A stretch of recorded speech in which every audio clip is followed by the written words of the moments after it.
Good morning friends. मैं Nikhil Thakur Rajiv Gandhi government polytechnical पनखेत से। मैं फाइनल ईयर का स्टूडेंट हूँ और पहले तो मैं नेहा मैम को थैंक यू करूँगा जिन्होंने हमें ईवी के बारे में अवेयर किया। जिस जो सेशन कंडक्ट करवाया गया था जिसमें हमने पढ़ा कि बेसिक स्ट्रक्चर के बारे में हमने इसमें पढ़ा और इसके नीड्स के बारे में पढ़ा और स्पेसिफिकेशन के बारे में पढ़ा ईवीज के।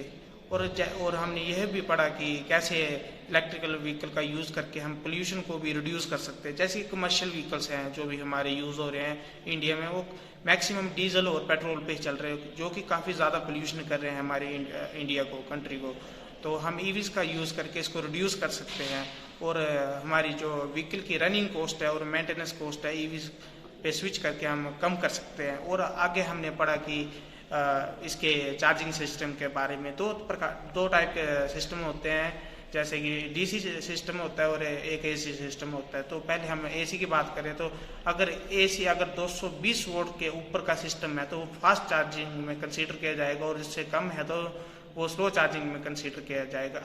अब हम बात करते हैं डीसी पे।